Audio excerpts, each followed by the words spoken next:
Hi everyone, thanks Clive. Welcome friends. So we're going to kick off now and start off with I'm going to explain a little bit about who I am and how the evening is going to run, and what this structure will be and how to submit questions and so on. So I'm AJ, I'm a member of the Central London Humanists, and also I'm a regional ambassador for Young Humanists in London. And this event has been organized by three humanist groups: the Association of Black Humanists primarily, collaborating with INQUEST, which is a charity in the UK, the Central London Humanists, the second group, and also Young Humanists. Now, for people who may not know, humanism is a worldview that values science and human morality and human authority and reason above supernatural or divine authority that other worldviews hold dear. And as humanist groups, they're mainly based in and around London. We host social events and also educational events. And now we've been doing that on Zoom during this lockdown period here in the UK. I'm going to give more of an introduction to some of the speakers later, and especially my colleague Lola will introduce one of our main speakers, Anita Sharma, shortly. But just for the housekeeping part of the introduction, we mentioned before to some of the early joiners, we'll be taking questions mainly through the Zoom chat. So if there's any comments or questions that you have, please do put them in the Zoom chat. And Audrey, who's also a co-host, she's raising her hand now, will collate those questions and then present them to the panel later on after the speeches. And we will aim to finish it in around about 2 hours. And if you have any problems as well with your audio or hearing the video, we'll be doing some screen shares just of some PDFs and also a few videos. If you have any problems with those, just again, let us know in the Zoom chat and we'll try and fix those for you. But we've tested them, it should be running okay before the meeting began. Okay, so I think we've got a few more people still arriving. And after the speeches and the panel discussion, we'll then move to some spoken word poetry by Eloisa Mohamedou Kouroussi, who's also who's just joined and also in the meeting, a spoken word artist based in London.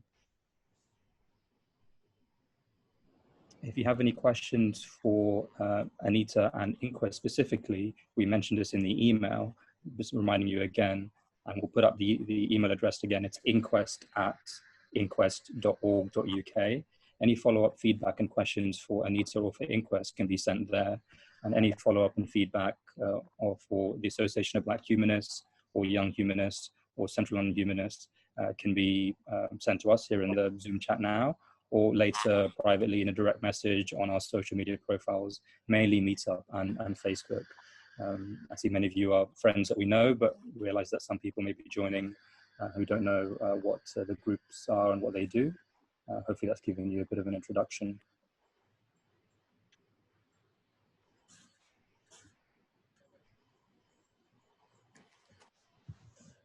Okay, so I think we're up to 48 or so participants now. We did have around 80 registered for this event, and some may still join as we go along. But I think that's all there is to say about the logistics and the housekeeping aspect of it. I think I should now hand over to Lola to introduce herself, and Anita as well is going to be our main speaker. Good afternoon, everyone, and thank you so much for joining us at this event. We all know why we are having this event.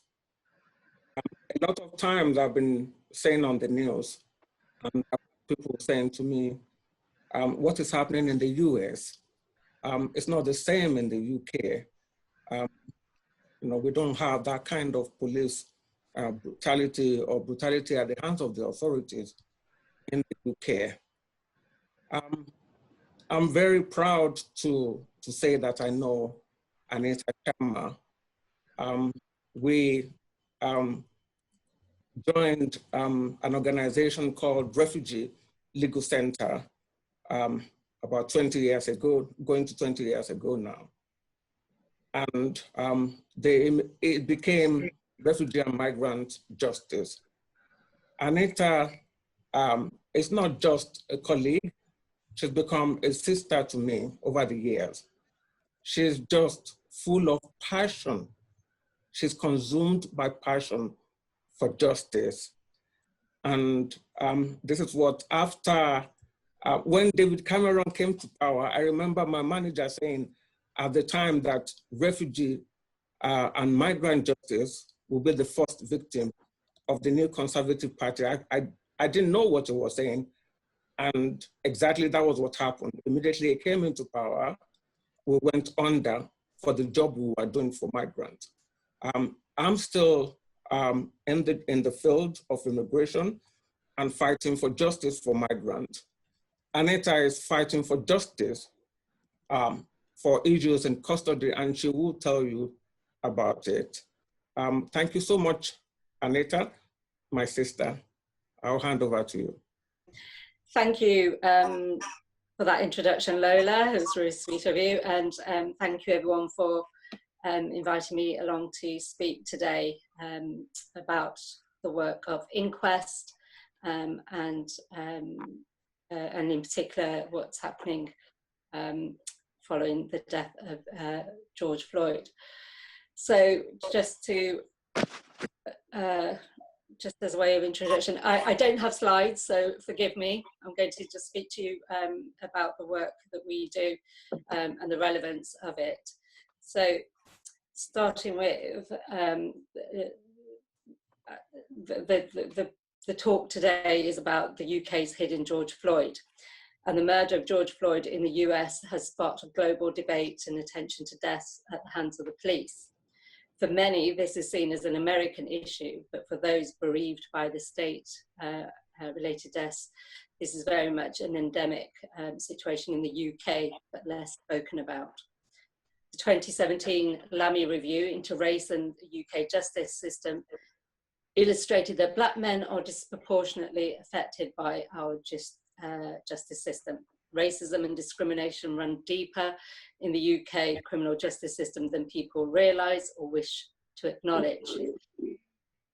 But awareness is growing, and following the death of George Floyd, the challenge now is to maintain that enthusiasm and passion and to direct long-standing change. So I want to start with an overview of the organisation INQUEST.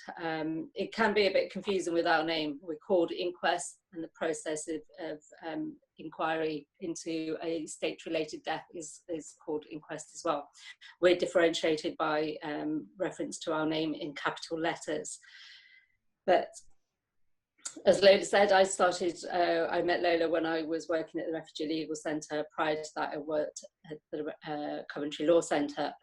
I've now been with INQUEST for the last 10 years as a caseworker, and more recently as the head of casework. INQUEST is a small organisation. It's had a huge impact in England and Wales, and more recently internationally, where we are called upon to share our expertise on the inquest and investigation processes following a state-related death, including by Brazil, America, Scotland, and South Africa.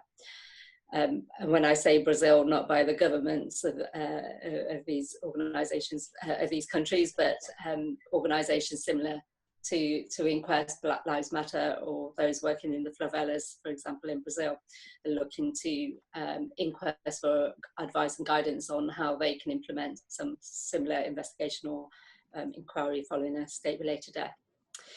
So where are our roots? INQUEST was founded in 1981 in response to family campaigns to ensure truth, justice and accountability following a state-related death. The 1970s was a period of social and political unrest. Activities of the police were being seriously scrutinised with a suspicion that serious allegations of police misconduct were not being acted upon. One pivotal case was that of Blair Peach.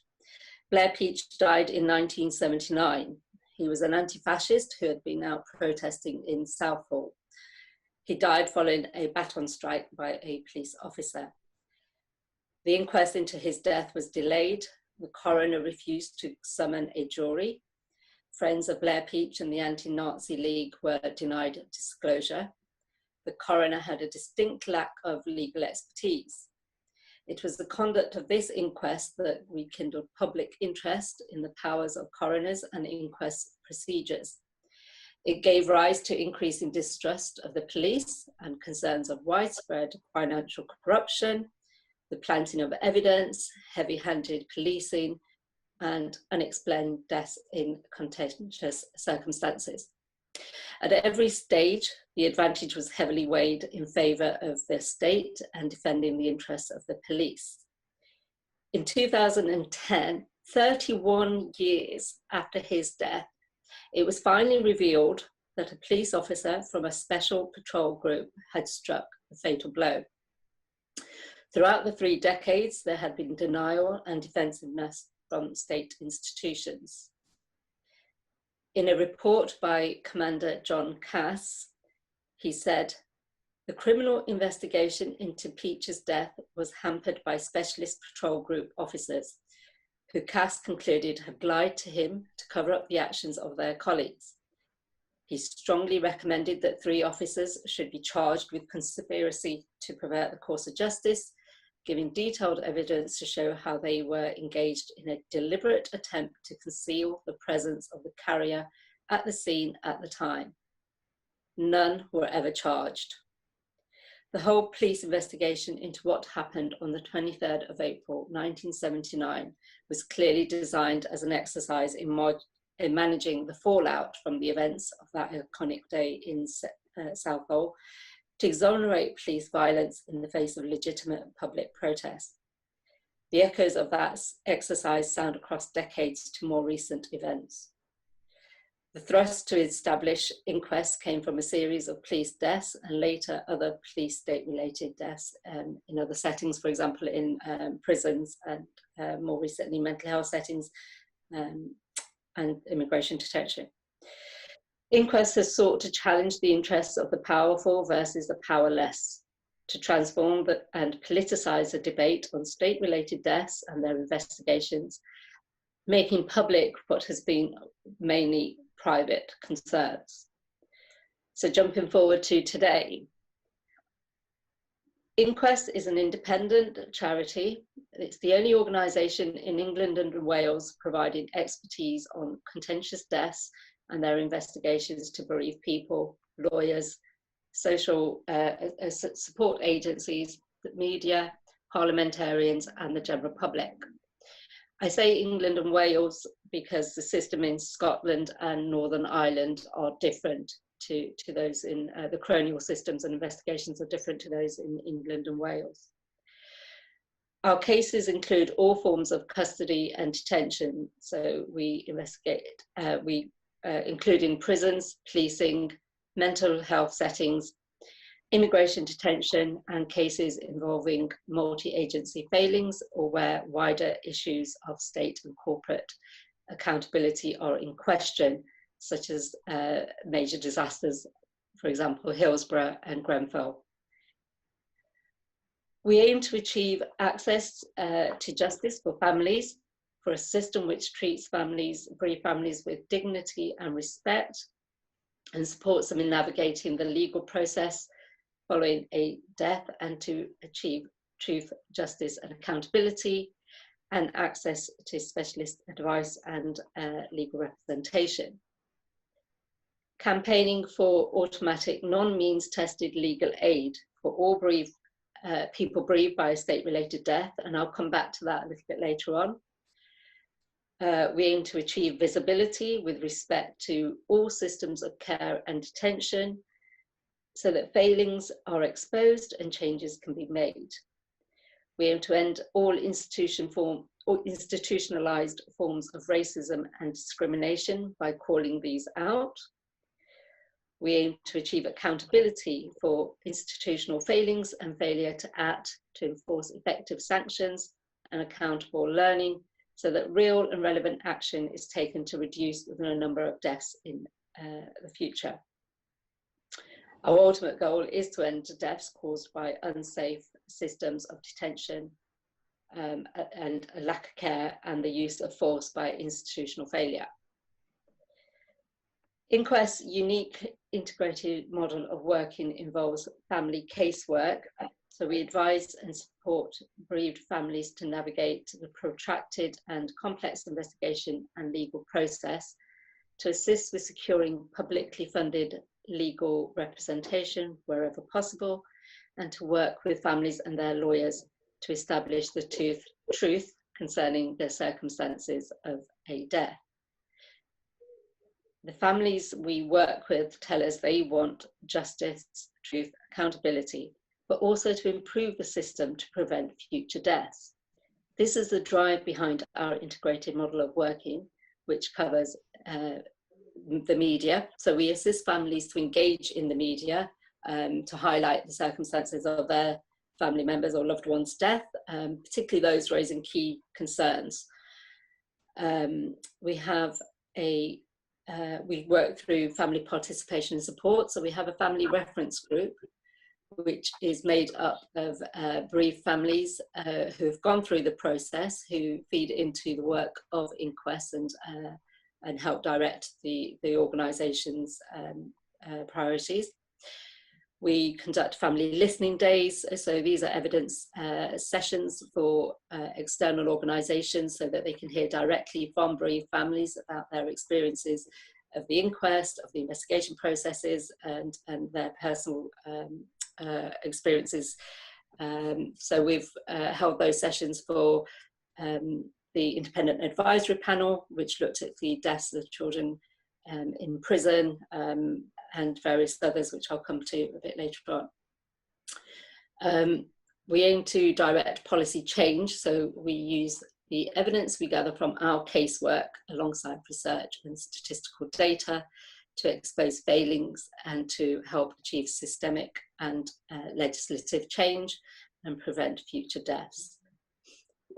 We work through campaigning to put pressure on government and public bodies to ensure accountability and reduce the number of deaths. We work with the media to shine a light on failings in order to improve systems and processes. We work in partnership with our supporters and families to set the agenda and to create a movement for social change and social justice. So our policy work focuses to transform the coronial system and the investigatory processes to ensure families have a voice and for robust scrutiny of the circumstances of a death. It is evidence-based and informed directly from our casework and the experiences of families. Over the years, we have been instrumental in a number of reports, research, and independent reviews. For example, the Corsten Review, which looked into deaths of women in prison, the Harris Review, as it's come to be known, which is what I was mentioning a little earlier, which looked into the self-inflicted deaths of young people in prison, and more recently, the Angelini Review, looking at deaths in police custody following police contact. INQUEST has intervened in a number of strategic litigation cases, including the judicial review of the abuse of detainees, immigration detainees in Brookhouse Immigration Removal Centre, which has now led to the setup of a public inquiry. We're currently intervening in the case of Morn versus the coroner for Oxfordshire, which is now at the Supreme Court. This case is considering the legal test for reaching a conclusion of suicide and will impact on the test for reaching a unlawful killing conclusion. We've been instrumental in disasters such as Hillsborough and Grenfell, calling for the public inquiry, setting up a public inquiries, have been asked for to submit expert opinion, and we coordinate the INQUEST lawyers group members who represent bereaved families in both Hillsborough and Grenfell. We've published briefing papers and submissions to numerous inquiries and evidence gathering sessions, such as the Joint Committee on Human Rights, select committees, UN Committee for Prevention of Torture. We've briefed parliamentarians and brought about legislative changes, more recent being what's now become known as Cheney's Law, which relates to the monitoring and recording of all use of force in mental health settings and its accountability. We work in collaboration with different groups, radical anti-racist groups, trade union activists, prison reform organisations, women in prison, mental health charities such as Mind, Medical Justice, Liberty, and many others. So let's move forward to where we are at today. Is George Floyd's death unique to America? To date, there have been 1,744 deaths in police custody or otherwise following contact with the police in England and Wales since 1990. INQUEST has documented how a disproportionate number of Black people die following the use of lethal force and neglect by the state. This is not a new or isolated tragedy, but part of a systemic problem. A pattern of cases synonymous with state violence, structural racism, injustice, and impunity. It's the extreme end of a continuum of over-policing and criminalisation. So, for example, in 2018 and 2019, in the year 2018-2019, Black people were more than 9 times more likely to be stopped and searched than white people. 26% of all use of force by police officers between 2018-19 was on Black and minority ethnic people, 16% of which were Black, 6% Asian people. A freedom of information request in 2017 revealed that in a 3-month period, in a 3-month trial on the use of spit repression reminiscent of slavery, 23% of male victims were Black and 15% Asian. 72% of female victims were Black. That's 8 out of 11 women. In relation to COVID-related arrests, Black and minority ethnic people were nearly 50% more likely than white people to be arrested in London using the coronavirus laws. Black people make up 12% of the population of London, but received 26% of the 973 fines handed out by police and accounted for 31% of arrests. Recently, we've seen investigations being opened into the disproportionate use of tasers against Black people. Black and minority groups are also disproportionately incarcerated in prisons and young offender institutions. The Lamy Review on Race in the Criminal Justice System raised the alarm on this issue. Yet since publication of this review, numbers have increased, with Black and minority ethnic people making up 27% of the prison population and 50% of children and young people in children prisons and young offender institutions. So that's 50% in child prisons and young offender institutions are from Black and minority ethnic groups. In the year ending March 2019, 27.8% of people in youth custody were Black. In 2015, the Angelini Review into deaths and serious incidents in police custody commenced and reported in 2017. This independent review came about following a meeting facilitated by INQUEST between the then Secretary of State Theresa May and the families of Cheney Lewis, who died in 2010, and Sean Rigg, who died in 2008. Both were experiencing a psychotic episode and were heavily restrained, resulting in their deaths. The Angelini Review focused on a number of areas, but the key ones were restraint, mental health, ethnicity, children, young people, the IPCC, and now called the IOPC investigations, police conferral, medical care, inspections and external agencies, police misconduct, prosecutions, and the cranial system investigations as a whole. INQUEST detailed submissions and evidence pointed to practical changes to save lives and improve the failing system of justice and accountability, causing such anger and pain to the families we work with. Angelini's watershed report adopted many of INQUEST's most significant recommendations. It was welcomed by families and the cross-sector alike as a critically important opportunity to bring about real changes across the policing and justice system. The review made 110 recommendations on the use of restraint, the custody environment, training for police officers, and making it easier for families facing inquests into deaths in police custody to access legal aid.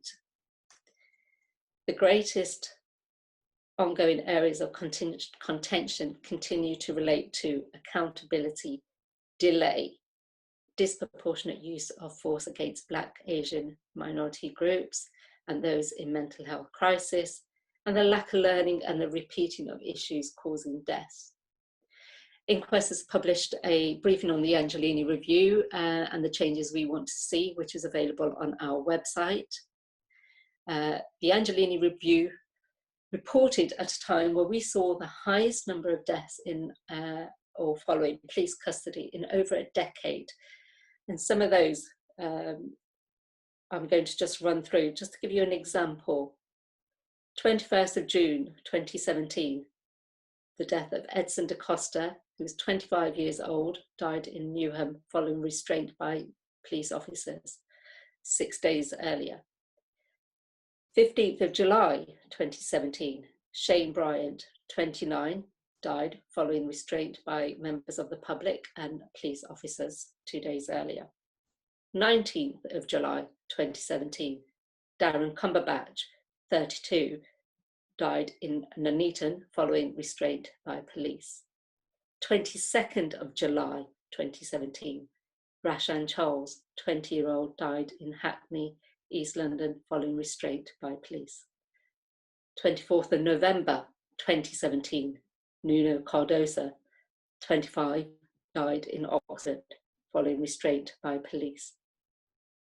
9th of March, 2018, Kevin Clark, who was 35, died in Lewisham, following restraint by police. That's 6 deaths involving police restraint in the space of 9 months. We've also seen time and again a shocking lack of accountability of individual state agents responsible for state abuses. Many inquests into state-inflicted deaths, including some of those referred to above, have returned conclusions highly critical of the unlawful and excessive or disproportionate use of force, or found serious neglect. However, disciplinary action and criminal charges are rare, and criminal convictions rarer still. Since 1990, there have been no successful prosecutions for murder or manslaughter. Such disciplinary processes as there have been rarely result in effective sanctions against officers involved. In addition, the various iterations of the police watchdog over the years has consistently failed to address race adequately or at all in their investigations.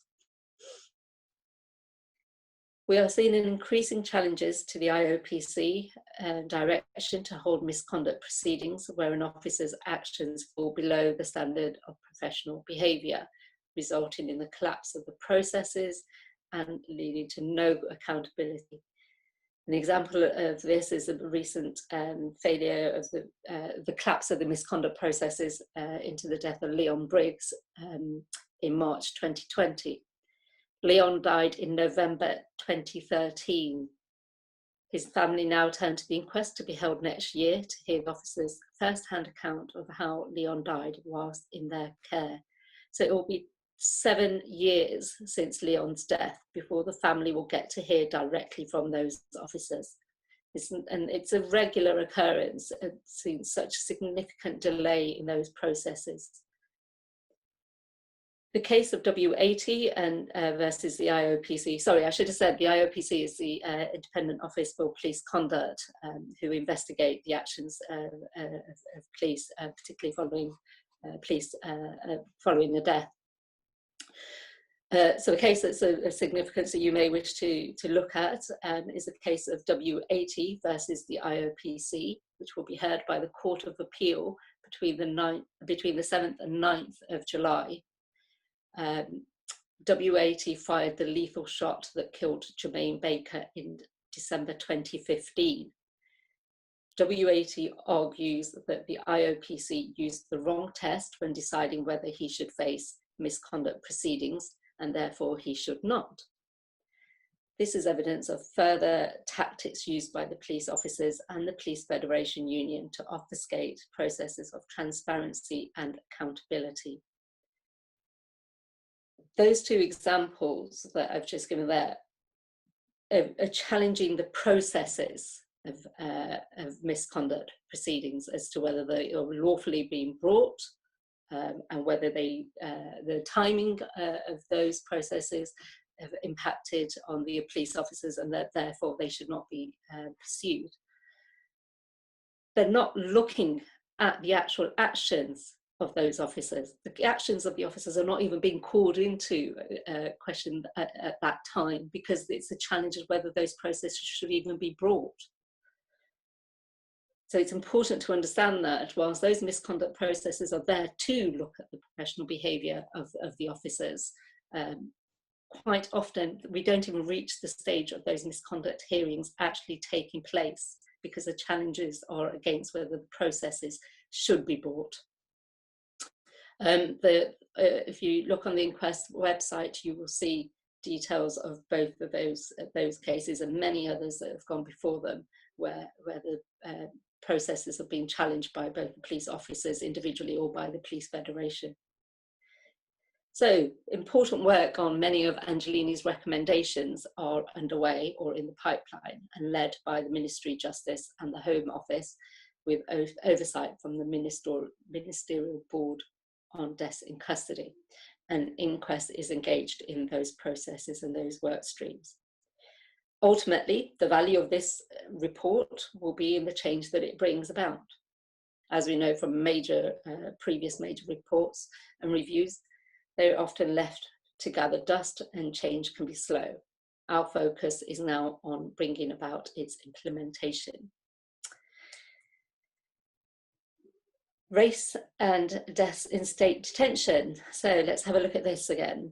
Whilst Black and minority ethnic groups make up 3% of the population, they account for 8% of deaths in state custody, leading to the question of whether race played a part in their premature deaths.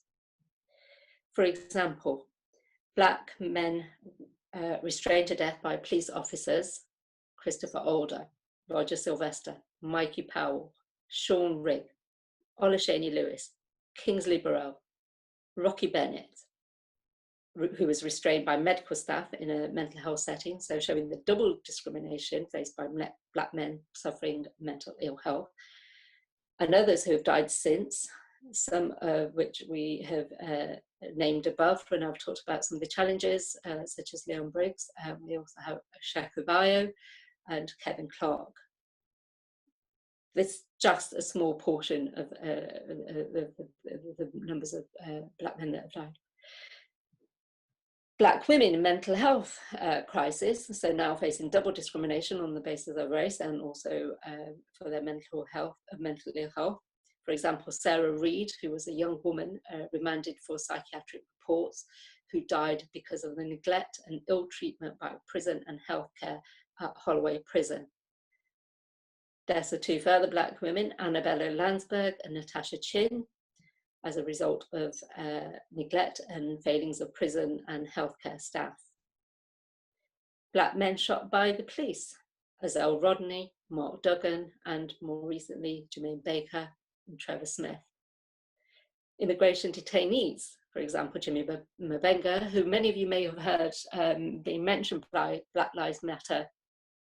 Jimmy didn't die at the hands of the police. He was restrained to death by G4S staff who were trying to deport him.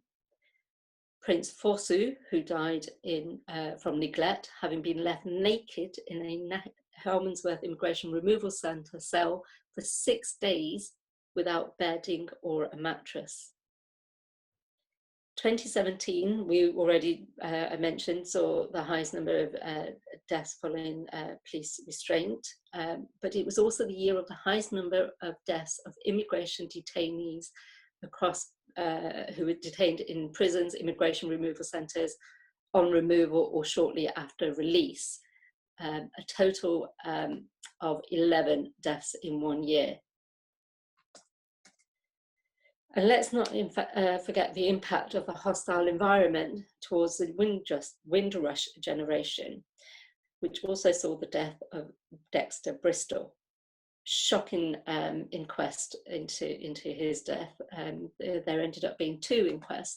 The first was so shockingly and appallingly overseen by a coroner that the family challenged the inquest findings and were allowed to have a new inquest. But again, the findings didn't bring a connection between the hostile environment and Dexter's death, which is, yeah, quite shockingly unsatisfactory, and for the family who ended up walking out of those processes. So what can INQUEST do? Each element of INQUEST's work is to make change happen in relation to visibility, research and analysis, empowerment of families, robust investigations, state and corporate accountability, policing and practice changes, and speaking truth to power. I'm coming to the end, so don't worry people, I know it's been quite a long time, so we're getting there. Our key campaigns, we are calling for a national oversight mechanism, which would be a new independent public body with a duty to collate, analyse and monitor recommendations and their implementation arising from post-death investigation, inquiries and inquests. Shockingly, there is not a single body that is responsible for reviewing inquest findings. The chief coroner publishes the prevention of future death reports on his website, on the chief coroner website, but nobody is charged with reviewing those to see whether there is a pattern. So we're calling for a national oversight mechanism. We're asking for the reintroduction of the Public Authority Accountability Bill, otherwise known as Hillsborough Law, to return to Parliament, to establish a duty of candour on state authorities and officers and private entities whose activities impact on public safety. We have a campaign named Legal Aid for Inquest, Now or Never. For decades, INQUEST and the families and lawyers we work with have highlighted the inequality of harms faced by bereaved families at inquests. In February 2019, the Ministry of Justice rejected a widespread call for automatic legal aid for bereaved families following a state-related death. You may not know this, but there is when someone dies in the care of the state or at the hands of the state or in any form of state detention, families do not have the right to access automatic non-means funding for representation at the inquest. State lawyers are publicly funded and are unlimited funds available to them through the public purse, but the families do not. They have to go through a process of applying for legal aid. It's a long, protracted process, it's intrusive, and it is at a time where these families are bereaved. They have to establish that there is a justification for them to be funded at the inquest. And in some cases, they're expected to represent themselves, and they could be facing a panel of lawyers for the prison, for the police, individual police officers, the police federation, the chief constable, healthcare trusts, and the families at times told they do not need legal representation. It's an inquisitorial process. It's not meant to be adversarial. They can ask the questions that they need to directly. So we've been calling for, it is an inquisitorial process, or supposedly, but is incredibly adversarial. Inquests are open courts, so if you ever wanted to go and see one, you can contact your local coroner's court, find out if there is a state-related death, and you can go and sit and observe through the public gallery, and you'll see how adversarial it actually is. The Supreme Court hearing that I mentioned earlier, we're not sure yet if that will be online or whether it will be in open court. So any of these hearings you are able to attend. So, like I say, we're campaigning for automatic non-needs tested funding for free families. And we launched the campaign last year in Parliament and published a briefing. Details of both are on our website. And this is an ongoing campaign, so please do have a look, add your name to it, share it widely. The more traction it has, the more chance we have of pushing this through. So finally, the issue of contentious deaths, their investigation and the treatment of bereaved people must remain firmly on the political agenda. Irrespective of the wider political and economic context, we must make sure that the progress that has been seen is not stalled. Cuts to legal aid, the impact of austerity, cut to frontline services present significant challenges.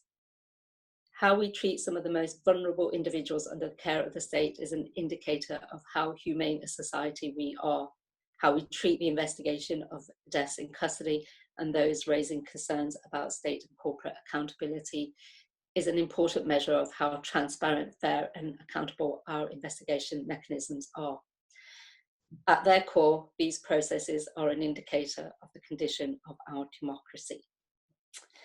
So that's a kind of whistle-stop tour of the work that we do at INQUEST, the impact of race in the criminal justice system, and some statistics to give you an example of why we say race is a key factor when in the deaths of Black people, Black and minority ethnic people, particularly in relation to the use of force. Now, I've heard some people whose names I don't want to mention, I don't want to give them any more traction, talk about the deaths of Black people are proportionate. What we're saying at INQUEST is it's the disproportionate use of force that results in the death of a large number of Black people in those settings. So for more information, for those of you on Twitter, I think this is, I'm not on Twitter, so excuse me, but I think you use a Twitter handle, or our Twitter handle is @inquest_org. I'll put these on the chat so you can have a look. But you have the details of our website, www.inquest.org.uk. Sign up to our newsletter if you want to follow the work of INQUEST and you want to know more about what's happening around deaths in custody. Please do sign up to our newsletter. You can do so through the website and add your support where you can. And as I'd said on the chat, if you have any questions, we'll go through what we can now, if there are any. Otherwise, you can email me. And I'd also be grateful for any feedback of how you found today's information. We are a small charity, like I say, we're the only one of our kind in England and Wales. We are only, at the moment, I think up to 18, 19 staff members, some full, some part-time. And we do not take any funds from the government, so we are very much dependent on feedback so we can make funding applications. It's a challenging time, so any feedback. But do have a look at our website. There is a wealth of information there. Police deaths, prison deaths, immigration, mental health settings, the bigger disasters, our briefing papers, our publications are all there. So do have a look. I'm sure you'll find a lot more information that hopefully will be useful and of interest. So thank you for listening to me for quite a considerable amount of time. Thank you for that. We do have a couple of questions for you, Rita, from Barbara. Both of these are from Barbara. The first one she was talking about is the recruitment of BAME coroners. Are there how many coroners are there from sort of BAME communities? Do you know that information? I don't. I'm afraid I don't have those figures to hand. I'm not sure. Are they around? Are they helpful in this situation? Well, I was going to say you could have a look at the Coroner Service website, which is part of the Coroner Service of the Ministry of Justice. I don't know if they have it broken down there, but each jurisdiction, and I think there's about 52 coroners courts, but each jurisdiction has a senior coroner who is oversees the area and is assisted by an area coroner or deputy coroners. So there's quite a large number, but I don't have the figures to hand, I'm afraid. But if you have a look on the coroner's website or the chief coroner's website, they may have the figures there. Whether it's disaggregated in that much detail, I couldn't say. And her second question is, do you have any support from any of the political parties in any of the things that you've been doing? Has anybody stepped forward, MPs or anyone really kind of giving you any support? Yes, we have over the years, cross-sector support as well, which you might find surprising. The MP for Shania Lewis's family, I believe may have been a Tory. We've had both Conservative and Labour and Liberal and Green Party support through the Mayor's office as well. There's challenges, obviously. So, you know, there's challenges by the government and to our call for public funding for families. But that has been supported by the Labour Party and Shadow Cabinet as well. So, yeah.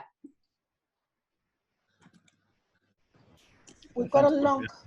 Sorry to interrupt that. We are going to have some questions at the end. So when the panel sort of discussion section is there, Anita and Lola can sort of more freely talk between themselves and also incorporate the questions from the chat rather than having it now. But I think it was good to maybe get those two quick questions answered now. Please do, everyone, continue to put your questions and thoughts in the Zoom chat, and we'll have that at the panel discussion sort of towards the end. Thanks, Anita, also for your speech. Should we now pass to Lola, who spotlight you? Okay. Thank you, Anita, once again. I'm going to be covering immigration side of things. I think what we are hoping to get out of this tragedy of George Floyd is for racism to be looked at again. People have been talking about institutional racism, and it's always very difficult because institutions are not abstract things. It is people involved in this institution. One area that seems very easy for institutions to be openly racist is immigration. Immigrants are the pawn at the hands of politicians. Under the UK, under the Equality Act 2010, it is against the law for immigration officers to discriminate on the basis of race, which include color, nationality, ethnic or national origins. And according to Home Office guidance, immigration officers must not simply request identification from everyone in an attempt to show that they are not discriminating, but must be able to show reasonable suspicion in all cases that the person stopped is guilty of an immigration offense. What is happening more and more is how Black people are targeted to be stopped and questioned about their immigration status. I want to say one thing that you rarely hear about on the news. When people talk of immigrant, they I hate to use the word colored people, you know, people of color. I don't like the word people of color. But when people think of immigration, their mind go to people of color.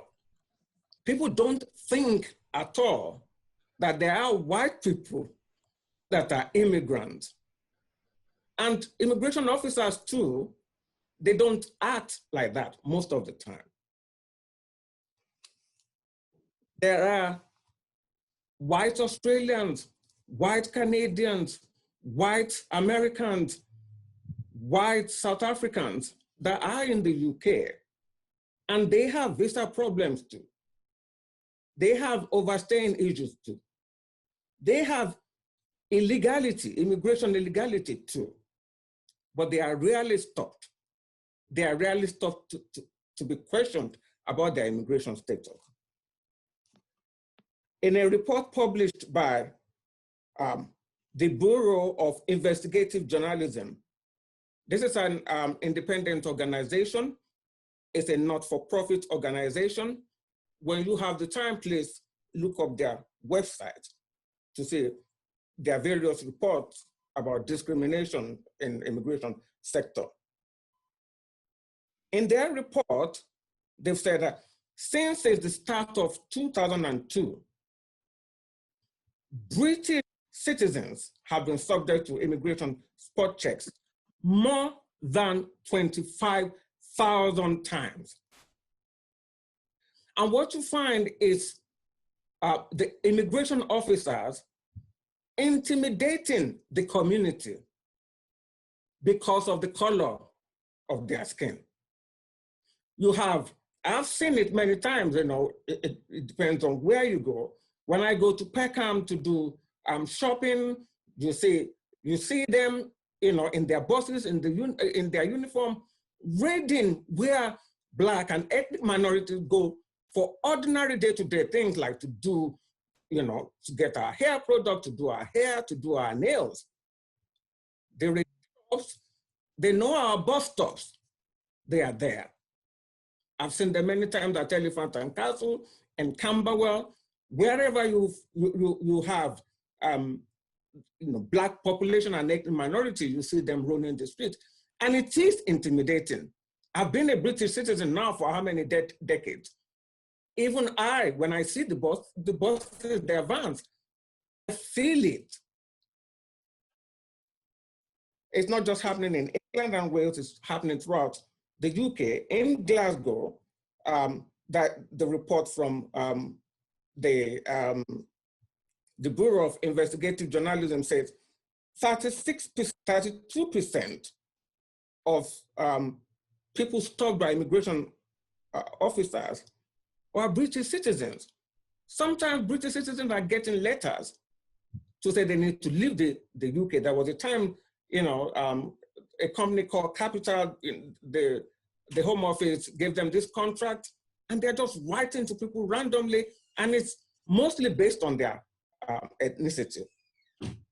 I've had clients, because part of the questions I have to ask when I see them at detention center, how did you come to the attention of the authority? Some of them would say, you know, I was lost. I thought I could ask a police officer for a direction. And then the next thing is interrogation. And then the next thing, before you know it, you are arrested. And another thing is, you know, it is not your passport sometimes that makes you, you know, it's not your passport. Passport is a travel document. Not all British citizens will have passport. So sometimes people are arrested and detained, and it takes time for them to establish their identity. And Anita has covered some of the treatment in detention center. Detention center is not a place to punish people. And I also want to say, you know, we see it on the news all the time when they talk about illegal immigrant, as if most people are not hiding from the Home Office. Some of these people that are labeled illegal immigrants. They've made application to the Home Office. Some of them are waiting for 5 years for decision. A lot of them are married to British citizens. A lot of them have British children, for goodness sake.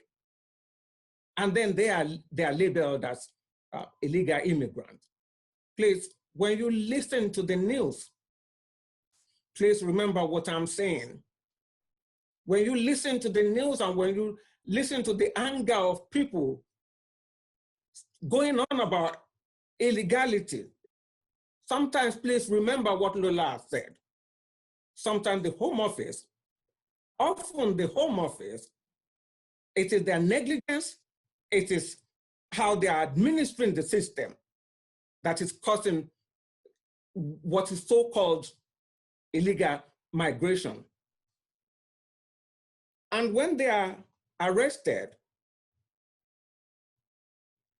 there is an undercover report by BBC Panorama at one of the detention centers in Brookhouse.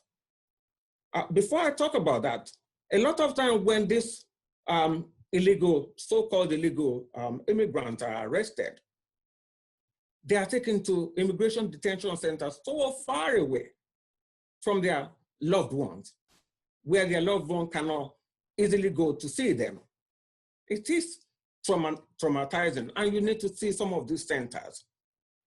They're exactly, they're just prisons. The BBC Panorama, they covered incident of abuse in 2017. They showed officials mocking, abusing, and assaulting detainees at the facility. In one incident caught on undercover camera as part of the BBC Panorama documentary, an ill, a sick, vulnerable detainee was screamed at. They were calling him effing piece of shit and choked by the detention custody officer, and racist language and mockery. And this is endemic. These are not isolated cases. These are the things that we hear from our clients on a regular basis. And as Anita said, one of the problems sometimes is access to justice. Legal aid sometimes is not. It is very, very frustrating for lawyers, that work with legal aid for their client. It's very, they make it a very painful job. Those of us that do this job, we do it because we care, not for the money, because they make sure that if you are using legal aid, you will be poor. But I would rather be poor.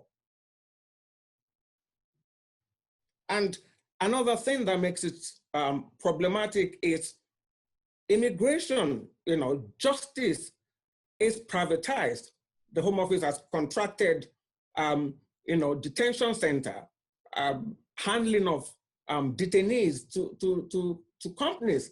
So for some of these companies, it's about their target of removal, and that's why sometimes their energy goes into deporting someone at all costs, even if they are strangling you to get you on the plane. The case of Jimmy Mubenga that was unlawfully killed, that Anita mentioned earlier on, INQUEST and an organization called Medical Justice, they were involved in the case of Jimmy Mubenga. Medical Justice is the only organization in the UK to send independent volunteer clinicians to all immigration removal centers across the UK. The doctors document detainees' scars of torture and challenge, instances of medical mistreatment. They receive over 1,000 referrals from detainees each year and have gathered a sizable, unique and growing medical evidence base. In the case of Jimmy Mubenga, were it not for the family's legal representation, and they say we cannot underestimate the importance of legal aid funding here. If not for that, the truth about his death would never have emerged with everything that he revealed about the level of racism and degradation in detention and forcible deportations and the racist and brutal culture operating within G4S. G4S is one of the companies that the Home Office contracts the running of detention centers and removal. Without the involvement of the family and the legal representation, there would not have been the unlawful killing findings at the inquest.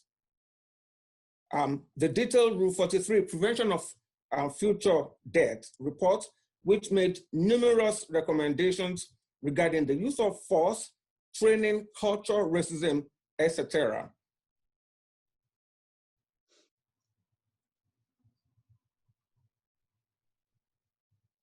This is why the role of medical justice, INQUEST, and other NGOs, they are so thankfully, there are organizations of people with heart and with love for humanity that are fighting for justice for migrants. This organization, they serve a vital function in speaking up for those without a voice, particularly where there are no family members to speak out, because some of these migrants, some of them don't have anyone in the country. Their countries are, they are far away, they are in other countries, and there's little that the family members can do. I'm going to, another aspect of immigration detention and death in detention is unfortunately mental health related. About 36% is from, the trauma of the detention center. A lot of time when I go to see a client, they're saying to me, well, I'm not a criminal. Why am I being treated like this? Why am I being treated like a criminal? And the environment is too much for a lot of them. And the immigration system, they have a duty to assess people to make sure that, those who are at risk of self-harm are protected and looked after. And sometimes they are lacking in the execution of, the administrative, all the things that they are supposed to do and put in place to protect detainees. So we have detainees, killing themselves from the trauma of being in detention. And some of them, especially asylum seekers, some of them are already, they are fleeing persecution in their country, and they've already had post-traumatic stress disorder and other mental health conditions already. And then some of them have suffered being detained in their country and being tortured in their country, only for them to be facing that again in an immigration detention center in the UK.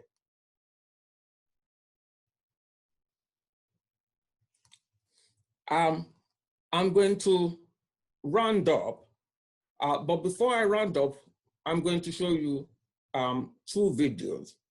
There are many organizations that are supporting detainees.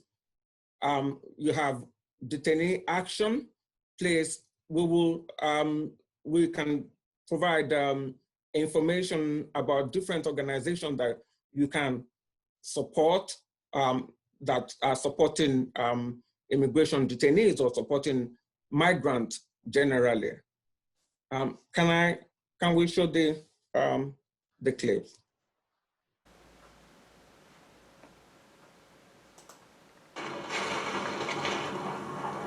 Yarlswood, Britain's most notorious and secretive immigration centre. the last stop for asylum seekers and illegal immigrants due to be deported. Cameras have never been allowed in. The Channel 4 News has been undercover in an investigation spanning months. Tonight, our investigation uncovers the reality of life in Yarlswood. These are the first pictures from inside. 400 detainees, the vast majority women, their care handed over to the private security giant Serco, chosen, the Home Office say, on quality and cost. We examine the controversial detention of pregnant women and look at how they are treated. Who collapsed in the well, it's actually repeated. The technical thing is that no further concerns were raised. The disturbing cases of self-harm.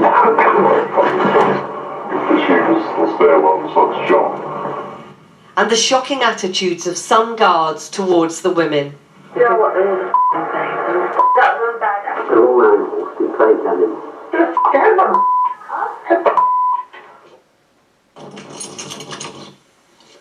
It is life under lock and key, yet the Home Office is clear. Yarlswood is not a prison. For years, allegations of sexual abuse, inhumane and degrading treatment of the detainees have swirled around Yarlswood. Allegations Serco have robustly denied. Their focus, they say, is on decency and respect for the residents. Guards, who start on salaries of around £14,000 a year, are appointed, say Serco, only if they have the right attitude. This is a member of the Serco management team. They're all animals, they play animals. I think sticking with the individual. It was not an isolated viewpoint. Some of those women in there, they're horrible. They're really, really horrible. They're evil. You know, and a lot of them are really nice, right? But some of them, these black women, they're f***ing horrible, man. Serco say they realise that women in their care are at a difficult stage in their life. Detainees often resist forced removal, sometimes by removing their clothes. As one guard explains, that doesn't always work. You were going to the Royal Courts of Justice and we were moving rather suddenly. I ain't going to the Royal Courts of Justice. I said, you'll have to take me in miniskirts so we can They take the clothes off. Right. It's not normally to make them spot. It's a very common thing with African ladies. House.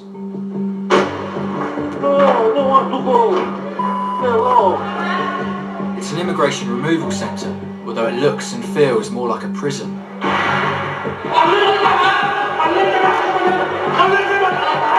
I thought I'd be helping people facing deportation. They're here to help you.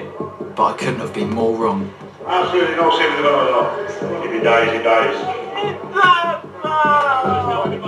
From the start, I was confronted with drug abuse, self-harm and suicide attempts. Were you trying to kill yourself? No, he was just saying to me, I want to die, I want to die. Was there anything else that you wanted to say after the video there, Lola? No, I just wanted to say, I wonder if people heard what the detention officers were saying to the detainees and saying about Black women. Black women are horrible. Black women are horrible. Describing them as animals.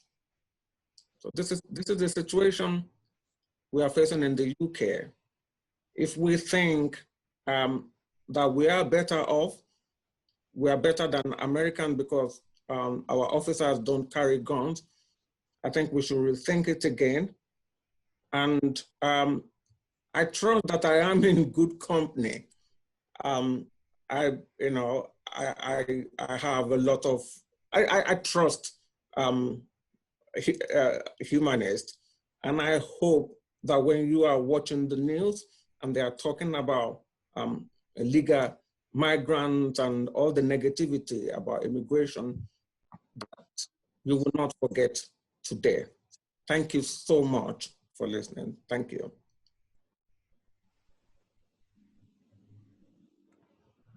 And thanks, Lola. Apologies again for that, for the technical glitch with the video. We're going to just take a short break now, maybe 5 minutes. What we can do is I can try and play it again just during the break. Obviously, if you saw it, then you don't need to sit around, go and get a cup of tea or a drink, or just stretch your legs. I'll try and play it again. But then we'll resume, say, at 5 or in 5 minutes, basically. Yeah, and we'll come back and then we'll resume the second part of the session. We can also link to the videos as well. We'll put that the links in the Zoom chat. One of them is on YouTube and another one is on the independent website. So you can view yourselves. Thanks very much. So we'll resume in about 5 minutes. Thanks.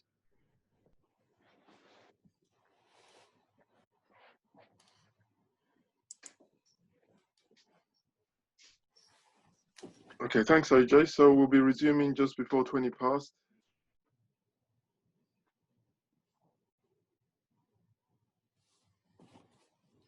Yeah, that's right.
Yarlswood, Britain's most notorious and secretive immigration centre. The last stop for asylum seekers and illegal immigrants due to be deported. Cameras have never been allowed in. But Channel 4 News has been undercover in an investigation spanning months.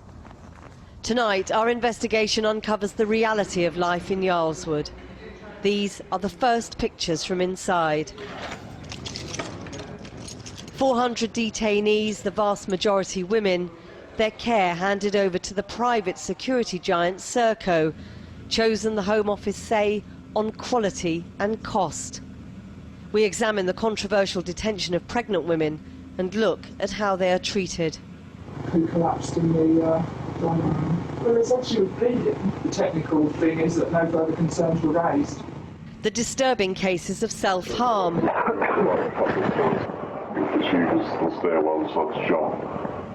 And the shocking attitudes of some guards towards the women.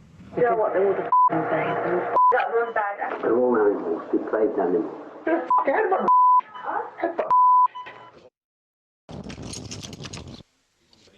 It is life under lock and key, yet the Home Office is clear. Yarlswood is not a prison. For years, allegations of sexual abuse, inhumane and degrading treatment of the detainees have swirled around Yarlswood. Allegations Serco have robustly denied. Their focus, they say, is on decency and respect for the residents. Guards, who start on salaries of around £14,000 a year, are appointed, say Serco, only if they have the right attitude. This is a member of the Serco management team. They're animals. They're beasts. They're all animals, we played animals. Right, take a sticky with you and beat them up.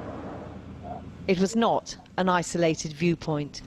Some of those women in there, they're horrible. They're really, really horrible. They're evil. You know, and there's a lot of them that are really nice, right? But some of them, these black women, they're f***ing horrible.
Okay, 30 seconds or so, and then we'll get going again.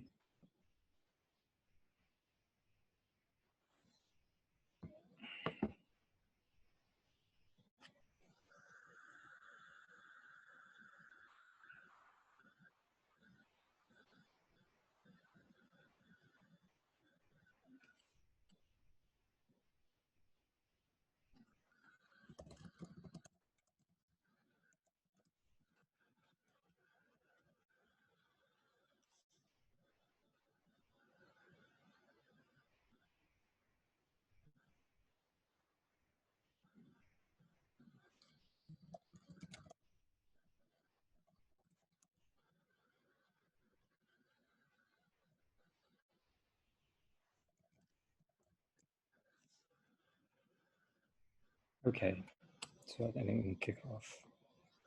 Hopefully everyone's back. So there's quite a lot of participants and I can't see everyone on my screen who's at their camera and who's not. Those who've got their cameras turned on. In the second part after the break, it's time for the schedule for me to say a few words from the humanist perspective, also followed by my colleague Clive, and then we'll go into the panel discussion in more of a free form interview type interaction between Lola and Anita, and also you can have any questions for me and Clive as well. Just please do put them in the chat. So I wanted to try and take a different perspective on this slightly, but also building on what Anita and Lola had said. I mean, coming from, as I said at the start, I'm an interfaith volunteer, community activist. I work with some humanist groups like Young Humanists, Central London Humanists, and a few other local humanist groups in London. And also a great passion of mine is interfaith work, especially youth interfaith. And indeed, I'm a member, the humanist representative on Faiths United Youth Network. And we've been quite involved with the Black Lives Matter campaign, and we've been tracking it as it's affected the UK. And as part of that, something that came to mind to me was a quote by Eugene Debs, the American socialist and activist. He once said, and this is actually during his trial when he was addressing the judge of his trial for sedition in 1918, he said, "While there is a lower class, I am in it. While there is a criminal element, I am of it. While there is a soul in prison, I am not free." And I think that's quite a powerful statement, and it has a lot of humanist elements to it, in that empathy and that identifying not just with, I mean, we mentioned before that so-and-so shouldn't be treated like a criminal. And indeed, some people in the video said, well, I've done nothing wrong. Why am I being treated like a criminal? And I think maybe it's good to remember also that even if they were criminals, that doesn't justify them being treated in this way. I mean, Humanist UK and even the local humanist groups that I'm involved with, as well as Humanist International, are very sensitive to this, because we have amongst our members and supporters and followers people who are applying for asylum in the UK, and they are coming from, in many cases, societies such as in Bangladesh or in Pakistan or in India or in Malaysia or in Uganda, where the liberal democracy, freedom, civil liberties that we have here in the UK, and that the people who are seeking asylum come to the UK seeking, are not there. So for them, it's and for us supporting their asylum applications, it's almost as if they've left those practices that they're fleeing, only to find them again here. So in terms of the UK's moral position in the world, both from the government side and also for us as citizens, trying to encourage other countries in the world, as for example Humanist International does, to be more accepting of people of different worldviews, faiths, skin colors, ethnicities, and so on. That moral high ground is slightly conceded when we have these kind of same problems in our very much at home, and I think Anita also mentioned that we find it all too easy to point the finger over at the US or over at other countries, even if they are Western countries that have similar problems. But I think it's often the hardest thing to do is to look into the mirror. Another thought I had was to touch on was the difference between the George Floyd case, and Anita mentioned this slightly as well, and what's happening in these detention centers here, the hidden George Floyd, which is the subject of today's, one of the main themes of today's meeting. And something that's really struck me is the availability of and the bravery of the public and to actually record these incidents. Now that's an option for incidents such as the George Floyd incident and many other ones. I mean, the long list of victims that we hear, it's so striking to the soul. When even when Anita was reading out Mark Duggan and these names that have become so familiar to us, in all of these cases we had such brave members of the public, sometimes in the face of police intimidation, threatening to arrest them, to continue videoing on their smartphones. And I think someone was mentioning, maybe I think it was in Minnesota the other day on a news report I saw, the smartphone should be given an award by the NAACP in the US, because it's brought to light so many things that before were hidden sort of in the shadows or hidden behind lock and key and brick walls, such as the detention center incidences that we're seeing. And so in a sense, the Orwellian nature of the surveillance state and police enforcement and surveillance can, in a sense, be turned back on itself. It's kind of Orwellian that we have all of these smartphones and social media tools at hand, and that could, in some sense, restrict us. But also it can give us a way to pursue some citizen journalism and enjoy that freedom of expression that we have in countries like the UK, which people in other countries may not have. Even if they do have access to smartphones, they can very often be taken away from them, without the civil liberties and their right to their own property that we enjoy to some extent in this country, and also enjoy to some extent in the US. So that issue of the authority self-examining and the position that we have versus the position that we sometimes criticize other countries, for example, Iran or Indonesia or Malaysia, for not having those kind of civil liberties, I think is quite an important one for us to remember. The golden rule, which is a very important humanist principle, points us towards this. Don't do something to others that you wouldn't want to have done to yourself. And I think that's for me, as a humanist, that's one way that I'm approaching this issue, and I'm reminding myself how I can be an ethical person, an engaged person, and a good ally for Black people and people of all ethnicities and races who are being affected by this. So I just want to share some thoughts that I had there. Thanks very much for listening, and now I'll pass on to my colleague Clive, who is going to talk to you as well. Thank you.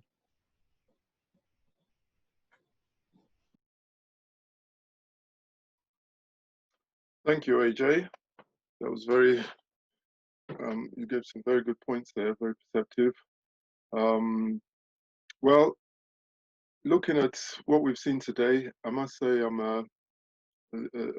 very, very shocked, because, when you look at some of the language, when you look at the treatment that these people have, whether it's the language you heard on the video or the statements that Anita made, and also Lola, then you can see that at times these people are being characterized as animals or beasts or things of that nature. And we heard, didn't we, one of these journalists, Katie something or Hopkins, who was calling people cockroaches simply because they were looking for asylum. And so once we have this atmosphere where people are dehumanized, then it's very easy to then treat them badly.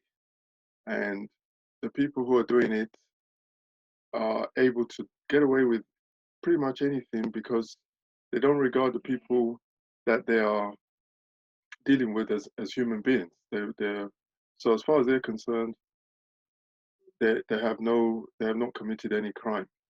I mean, we are here because we're looking at the UK's hidden George Floyds, but you know, the actual George Floyd incident itself is a very, very good example of that whole process of doing something horrific, something absolutely disgusting to another human being, just because you don't regard that person as a human being. And you know, so what we have to always remember is that most of these people that are regarded as foreigners or whatever, they're over here, as somebody said, I can't remember his name, but I do remember the quote, they're over here because you were over there, see? And so they come here because they have some kind of affinity for this country. And if they're given a chance, they would probably do very, very well as citizens of this country. Now, but the other side of that coin is that they shouldn't, that whole hostile environment kind of treatment is, there's something wrong with that, because really and truly, if they're over here because you're over there, then this is a form of payback. It could be a bit delayed by some decades or some centuries, but it is something to do with the fact that Britain was going all over the world. Now, so when people who are settled in this country, it could be other people from the Black and minority ethnic communities, or it could be the usual English population, white people. You know, when people say, well, you know, this is nothing to do with me, and they turn and look the other way as if, you know, I don't have anything to do with this, and it's a police matter or whatever it is. It's not really, because, you know, we don't have that luxury of just being able to go about our business as if none of this is happening. It is happening, and it's happening in our name. You have to remember that. So you can't just turn your head and look the other way, because you know, the average citizen must realize that this is their fight too. This is something which they have to own. This is something which you have to try and do something about. If you're shocked by images you've seen in the last few weeks, especially since the death of George Floyd, if you're shocked by those kind of images, if you're shocked by what you see elsewhere, then take action and be part of trying to get all these kind of issues resolved.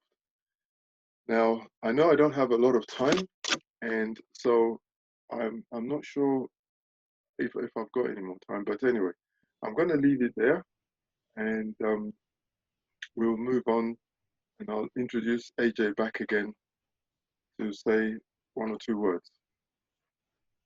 Thank you, Clive, for those very poignant reminders. So now we're going to move on to the panel discussion and sort of interview format part of the evening.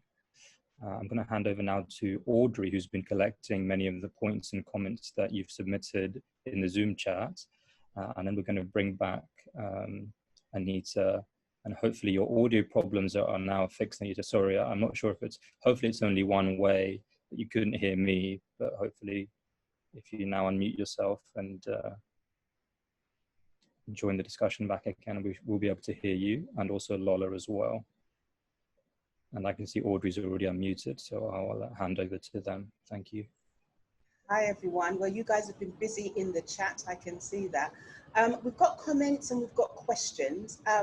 We were previously talking about the coroners and having BAME coroners. And David has put a comment in there talking about the recruitment of BAME coroners does not guarantee justice. He talks about the black middle class professionals will just shore up powerful elites. What's needed is the needs to be a local mobilization against what is fundamentally racist state intimidation and police violence. It is along. He goes on to say that we have given the police too much of the benefit of the doubt, and it's time and time again, and we've been treated like animals. Any consequences is down to them and not to the BAME community. The last thing we need is to serve the interest of the few. Enough to give the government, it's not as if the government cares. We won't look out for our own community interests. So we've got to basically just saying that, enough is enough. We need to really be thinking about us mobilizing and doing our own thing. Is that something that you would agree with, Anita? I think the question of whether it's a good point that's been made, that putting pressure on members of the BAME community or Black and minority people to come in and sort out a system that's institutionally racist, historically institutionally racist and discriminatory, is not going to solve the problem. The processes, the procedures are archaic. I think somebody else had commented about whether we need coronial reform. It is something that INQUEST has been working on. And we fought hard for the Coroners and Justice Act. Part of what we didn't achieve there was the right of appeal against the coroner's conclusions. So yeah, I don't think recruiting, it's as simple as recruiting more people from minority groups. It's very much about addressing the issues at the core, and from the very start. It's about perceptions, it's about behaviour, it's about racist law, racist legislations, and so on. So it's a much bigger problem, a much bigger issue. Thank you for that. We've got a question here from Esther. She wants to know, can we have some examples of successful challenges to these racist practices? And have there been any successes that we could talk about? There have, Jimmy Mabenga being one of them. I was a caseworker with Jimmy's widow, and the conclusion there that of a lawful killing, and we have achieved the same sort of conclusions in other inquests as well, and other inquests highlighting the neglects that people have faced, discriminatory practices that they've faced. The difficulty is that you may have those findings from an inquest, but what we're not achieving is criminal prosecutions, successful criminal prosecutions. As I'd mentioned, there's not been a single successful prosecution for murder or manslaughter at the hands of the police. There will be a further trial this year. It's due to start this year. Whether it does or not will depend on COVID, but into the death of Daley and Atkinson. So we yet to see whether we can achieve success there. The difficulty is also it's changing people's perception. It's changing people's perception. The Crown Prosecution Service have repeatedly said that they will not bring a prosecution because they feel that they don't have the evidence to secure a conviction, because the view of the general public overall is that our officers have a really difficult job to do and are in difficult circumstances and are not prepared to convict. However, it's not been tested enough in the courts because they don't bring the prosecutions in the first place, so we don't have the confidence to say that that is actually the case. The other problem is, I think, the sort of actions of impunity by police officers, the strength and the focus of the Police Federation, the Prison Officers Union as well. So, remembering this is across all different sectors, the immigration services, those private contractors that Lola was talking about. After Jimmy's death, G4S was replaced by Reliance, I believe it was, and then Reliance was replaced by Taskell. They all 2P their staff, so it's the same staff but under a different heading. So yes, it's a much greater issue, and it's slow progress, but there has been some progress through legislative changes and practices, but we've a long way to go. Alex is asking about he said he knows it's a very broad and deep issue, but do you recommend any specific policy changes? Numerous policy changes. They're all.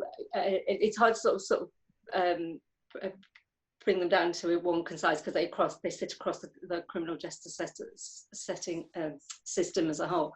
But most of them are on our website and on our briefings.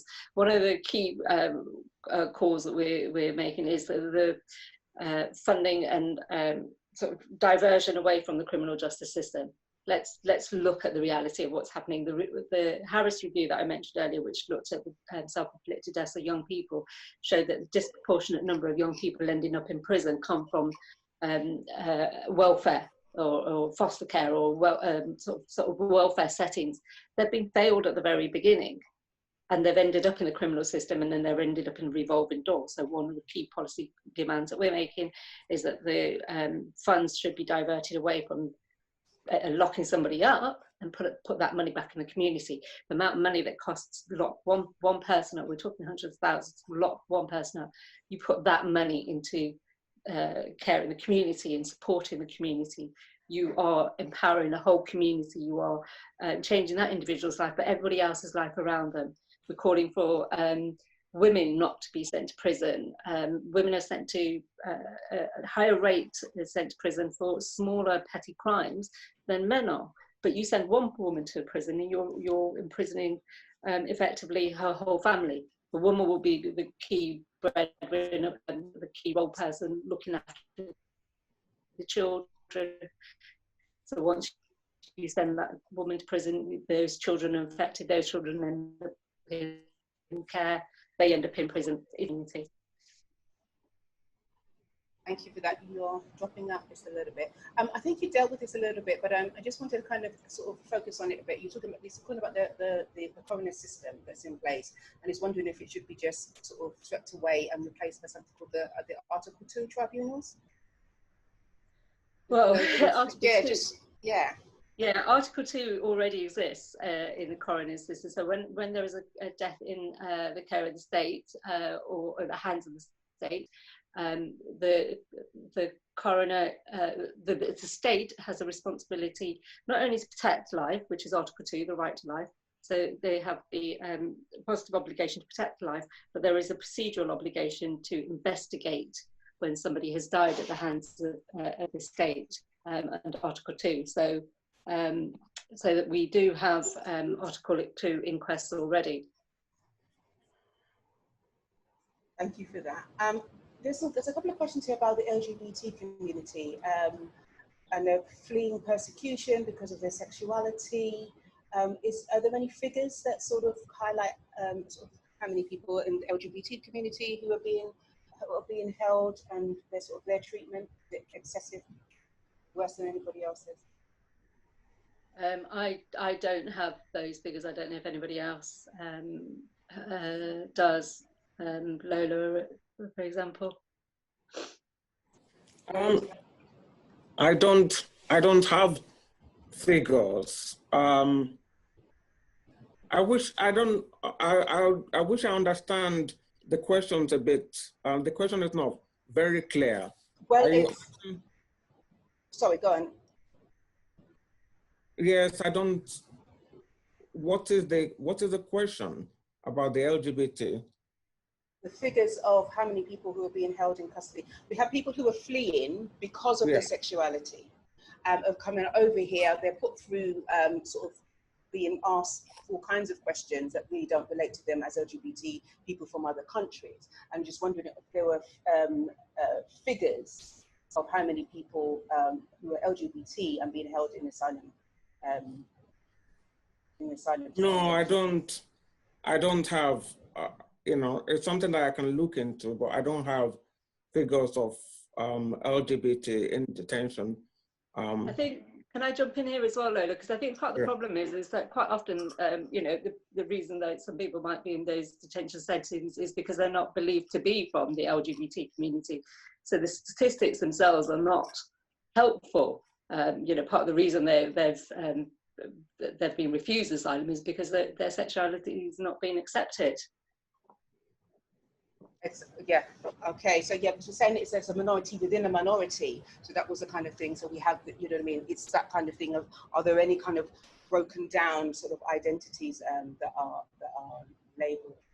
Yeah, they have additional problems because it's almost, a lot of time it is subjective. You know, it is what you are saying. If you are LGBT, how do you prove your sexuality? And a lot of time the Home Office focuses only, they give benefit of the doubt to those in relationships, those if they accept their relationship. You can be heterosexual. There are asexual LGBT people. There are LGBT people that had relationship in their country and they haven't formed any relationship in the UK. So those who find themselves not believed and may find themselves in detention center. And then where they also face not just problems with officers, but problems with fellow detainees. JP has a question. He says, in the UK, people sentenced to prison for criminal offences are subject to time-limited sentences. Those whose only crime is being desperate are detained in prison-like conditions without any time limit. Is that what happens? Is there a time limit to being in detention? Immigration detention center is not a place that you just hold people because you think that they are illegal. It is for when there is imminent removal. That is the main reason, you know, imminent removal, that you are ready, maybe they've made an application has been made, maybe they've refused them, they've gone through the appeal system, and they've come to the absolute end of line, and they've got the documentation and everything to remove them. But what you find is you have people in detention centers just there, that the Home Office, instead of having an effective administration system of processing immigration cases, because of their inefficiency, they are using detention center to hold people, and people are there for months, and some people for years even. Thank you for that. We are running out of time, and we do have our spoken word. I think that covers pretty much all the questions that really, there are a few comments about the colonial side of things and how exactly, and just just the colonial side of things and how actually we can't forget the history and some of the things, the language that was being used in some of those videos is the same language that was probably used in slavery times. AJ, did you want to hand over? I think we've covered everything in the chat. Thanks, Audrey.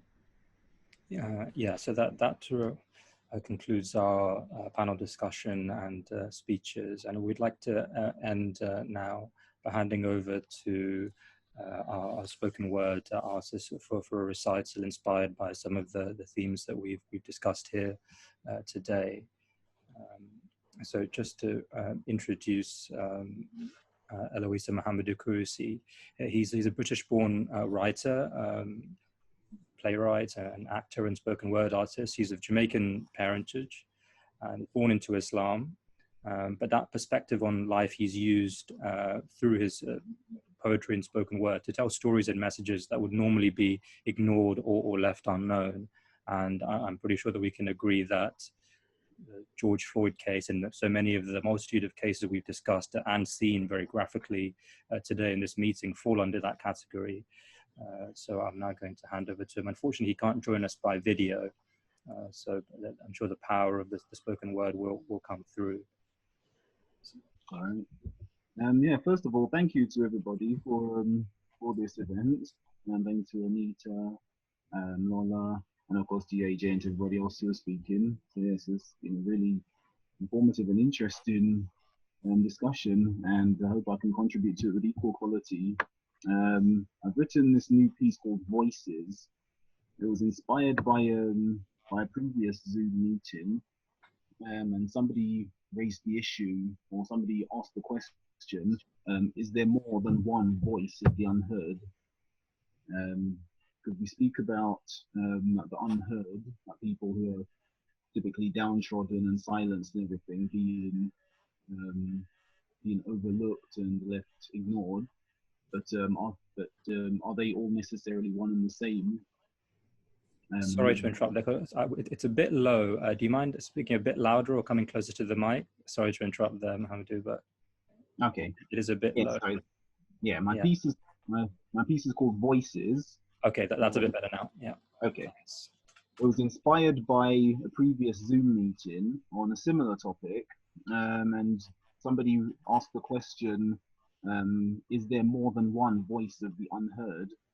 And that is what inspired this piece, and I hope you all enjoy it today. Disparate, fractious, buzzing like hornets spawned from different hives, cohabiting under one ozone cranium. Rib cages loaded, tracheas aimed, tongues poised and cocked to fire off morphemes, inflections, modalities and tones in streaming barrages of opinion, values, and the all too human needs to vent their grievances. But on what basis do we decide which voices to hear, which to mute out?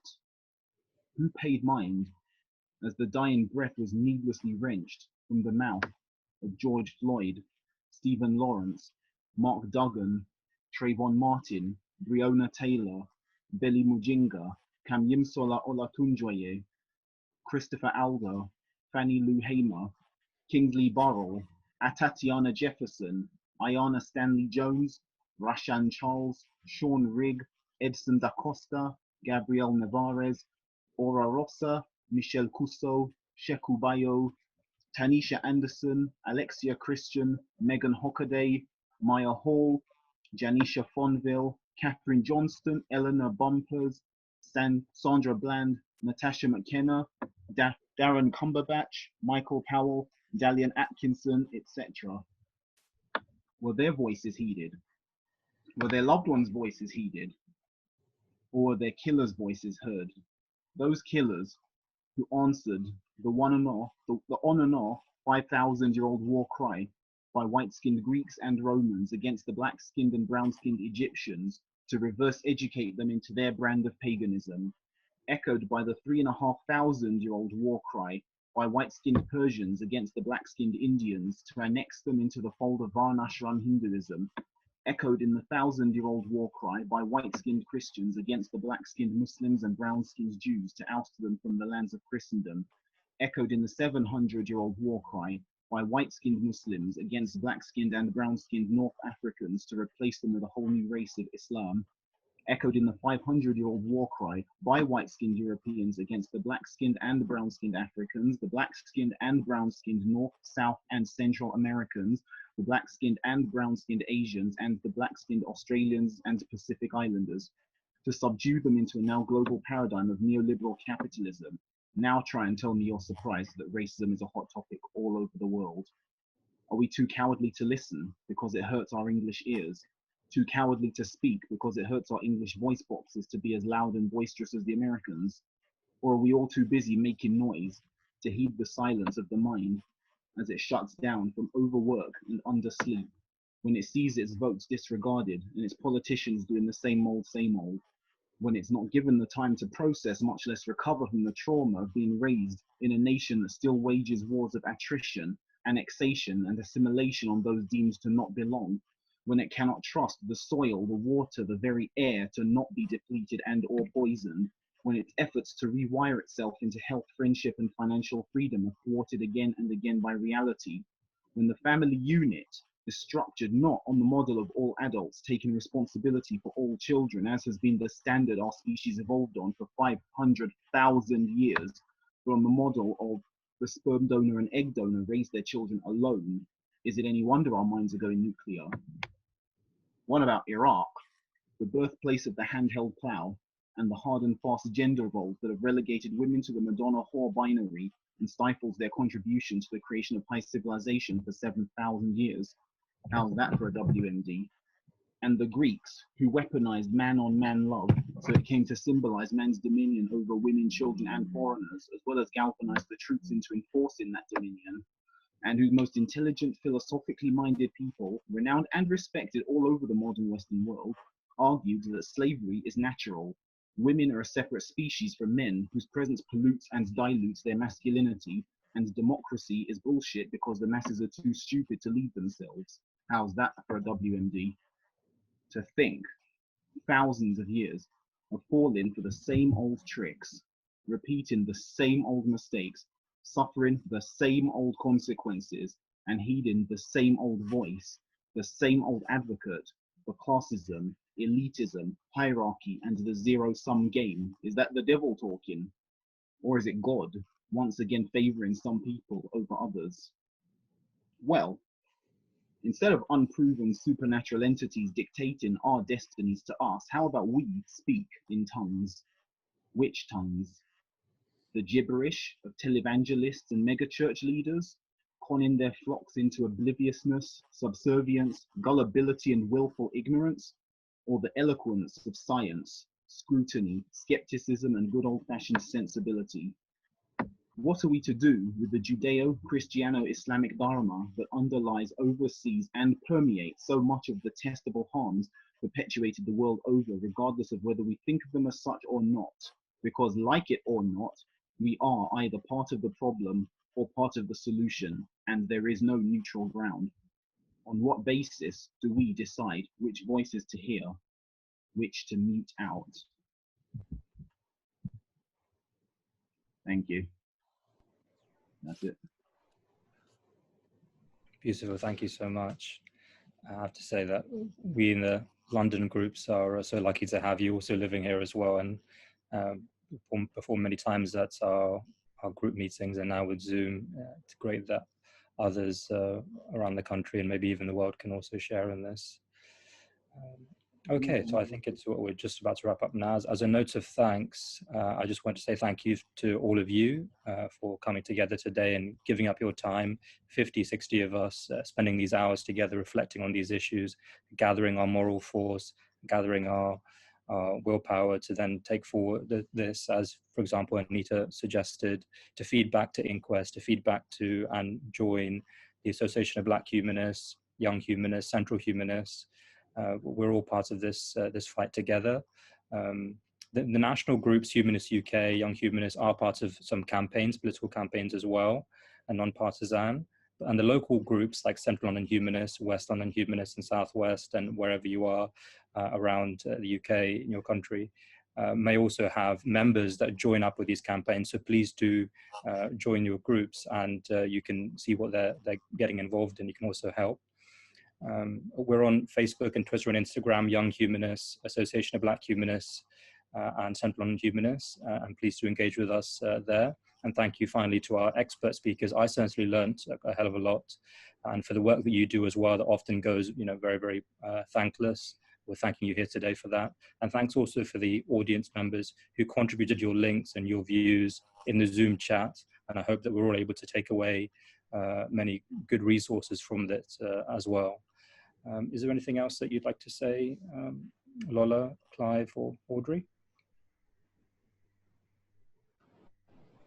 No, thanking everyone. Sorry, I'm just putting some stuff in the Zoom chat. Thanking everyone for participating today. It's been an amazing group of people. Thanks for all your questions, as AJ said. And, we have meetings every month. Keep up with us, see what we're doing, be a part of Association of Black Humanists, and just kind of, be a part of the family. Thanks very much, everyone, for today. It's been very incredible meetup. And as everyone has said, I certainly learned a lot. We look forward to perhaps seeing you at other future meetups. You can come and join us also at on meetup.com, and then we can all, and you will be kept informed of any events that are coming up, and also get informed and inform yourselves about what we do, and so we'd love to have you join us, or at least support us.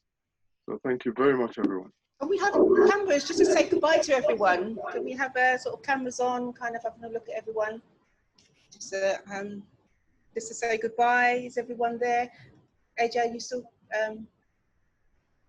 holding? Yeah, just to say a quick wave, and so that everyone can see everyone. It's just nice to see faces and to sort of get to say thank you. We don't get to hug or do anything because we're virtual. Bye. All right, thank you for that.